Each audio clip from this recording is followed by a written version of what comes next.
Teknologi kecerdasan buatan OpenAI akan digunakan untuk memproduksi film animasi panjang berjudul Critters.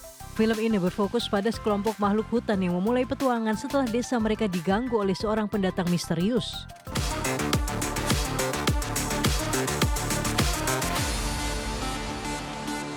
Kembali bersama kami di Prime Market Highlights, pemirsa. OpenAI menghadirkan terobosan pada industri perfilman melalui proyek film animasi yang sebagian besar proses produksinya akan digerakkan oleh teknologi kecerdasan buatan. Ya, film ini menjadi langkah penting untuk menunjukkan bagaimana AI dapat memangkas biaya dan waktu produksi secara signifikan.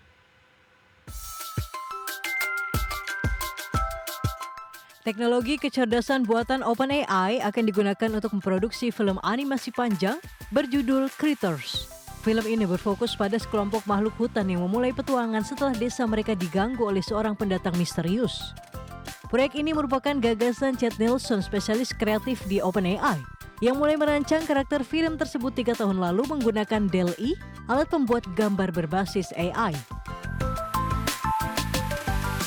Tujuan utama proyek ini adalah membuktikan bahwa film animasi dapat diproduksi dengan biaya lebih rendah dan waktu yang lebih singkat berkat teknologi AI. Dengan anggaran di bawah 30 juta dolar Amerika dan jadwal produksinya hanya 9 bulan, proyek ini jauh lebih efisien dibandingkan film animasi Hollywood pada umumnya yang bisa memakan waktu bertahun-tahun dan biaya ratusan juta dolar Amerika. Film ini akan diproduksi oleh Vertigo Films dari London dan Native Orange, studio asal Los Angeles yang memadukan teknik produksi tradisional dengan teknologi AI.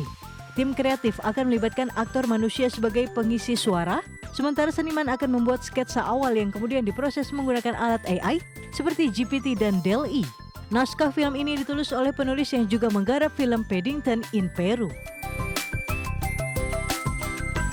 Critters ditargetkan tayang perdana di Festival Film Cannes pada Mei 2026.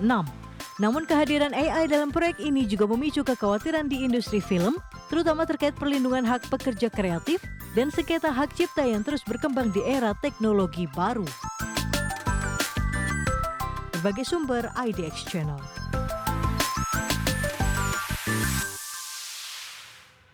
Garmin meluncurkan smartwatch premium terbarunya, Fenix 8 Pro, yang membawa kemampuan unik untuk mengirim SMS dan melakukan telepon 2 arah melalui jaringan satelit. Fitur canggih ini memungkinkan komunikasi di area tanpa sinyal seluler, menjadi semakin aman untuk petualangan di luar jangkauan. Garmin Fenix 8 Pro dilengkapi dengan layanan satelit inReach yang memungkinkan penggunanya mengirimi pesan singkat atau SMS 2 arah tanpa perlu koneksi ponsel atau sinyal seluler. Selain itu, Fenix 8 Pro juga mendukung konektivitas LTE-M yang lebih efisien untuk mengirim pesan dan melakukan pelacakan lokasi secara real-time melalui aplikasi Garmin Messenger. Ini sangat membantu pengguna yang sering berada di area terpencil. Smartwatch ini hadir dengan layar micro LED yang lebih terang dan jernih dibanding OLED biasa dengan kecerahan maksimal mencapai 4.500 nit. Garmin juga memperhatikan daya tahan baterai yang mampu bertahan lebih dari 2 minggu dalam periode penggunaan normal. Fitur lokasi check-in dan perakiraan cuaca multi hari membuatnya sangat ideal untuk petualangan dan kegiatan outdoor intensif. Meski fitur komunikasi via satelit sangat canggih, penggunaan layanan inReach memerlukan biaya tambahan mulai dari $8 Amerika per bulan dengan beragam paket yang menyesuaikan kebutuhan pesan dan telepon satelit.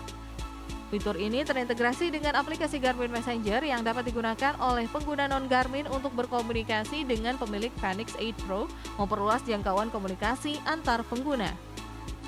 Berbagai sumber IDX Channel. Produsen otomotif Malaysia, Proton, meresmikan pembangunan listrik mobil listrik di Tanjung Malim, Perak. Pabrik ini akan menjadi basis produksi Proton Emas 7, mobil listrik pertama Proton yang sebelumnya masih diimpor dari China. Produsen otomotif Malaysia Proton meresmikan pembangunan pabrik mobil listrik di Tanjung Malim, Perak. Peresmian dihadiri langsung oleh Perdana Menteri Malaysia Anwar Ibrahim dengan investasi sebesar 82 juta ringgit atau setara 317,9 miliar rupiah. Fasilitas yang berdiri di atas lahan seluas 2,25 hektar ini memiliki kapasitas awal 20.000 unit per tahun. Proton menegaskan pabrik tersebut dirancang dengan sistem skalabilitas yang memungkinkan kapasitas ditingkatkan hingga 45.000 unit sesuai permintaan pasar lokal maupun ekspor. Berbeda dengan pabrik mobil konvensional, fasilitas baru ini dilengkapi area khusus untuk perakitan baterai, pengujian kelistrikan hingga keselamatan tegangan tinggi. Tata letaknya juga disesuaikan dengan desain dasar kendaraan listrik, seperti lantai dasar untuk baterai dan unit penggerak listrik. Proton menyebutkan setiap lini produksi dibuat modular agar dapat mengakomodasi berbagai platform sekaligus memudahkan produksi multimodel. Adapun pembangunan pabrik ini turut didukung mitra strategis Geely dari China yang memberikan panduan teknis produksi dan pelatihan tenaga kerja. Hingga kini 30 karyawan telah dipersiapkan untuk peran operasional dan teknis dengan target penciptaan lebih dari 200 lapangan kerja baru. Proton menegaskan pabrik ini akan menjadi pusat penting industrialisasi kendaraan listrik di Malaysia sekaligus memperkuat daya saing Proton di pasar global. Berbagai sumber IDX Channel.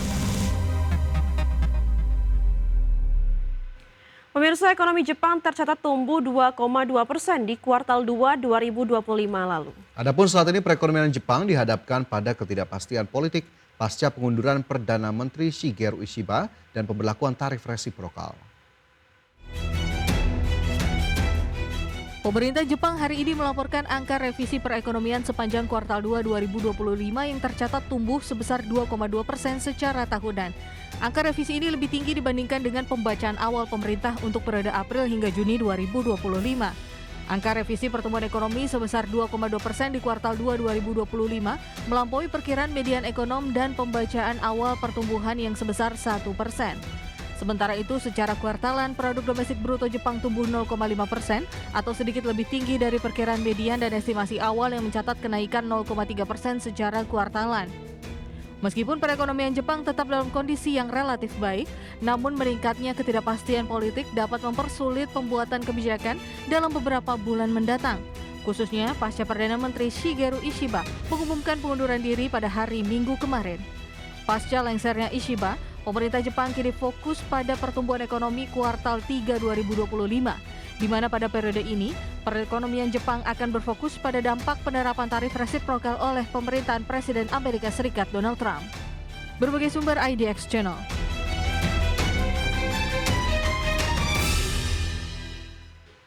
Kembali bersama kami di Prime Market Highlight, pemirsa. Pemerintah Amerika Serikat mendesak perusahaan asing yang beroperasi di Amerika Serikat untuk menaati seluruh peraturan keimigrasian yang berlaku di Amerika Serikat. Presiden Amerika Serikat Donald Trump kembali menyatakan hal tersebut usai razia kependudukan di pabrik milik Hyundai di Georgia pada pekan lalu yang menjaring lebih dari 470 orang. Presiden Amerika Serikat Donald Trump mendesak perusahaan asing yang beroperasi di negaranya untuk memprioritaskan perekrutan tenaga kerja warga Amerika Serikat. Hal itu disampaikan Trump terkait dengan razia pekerja di pabrik otomotif Hyundai baru-baru ini. Melalui media sosialnya, Trump meminta seluruh perusahaan multinasional yang beroperasi di Amerika Serikat untuk menghormati seluruh peraturan keimigrasian yang berlaku di Amerika Serikat. Sebelumnya pada pekan lalu, petugas federal merazia pabrik Hyundai di Georgia dan mengamankan 475 pekerja di pabrik yang memproduksi aki tersebut. Pemerintah Korea Selatan pun berupaya menangani sekitar 300 warga yang ikut terjaring dalam razia keimigrasian itu.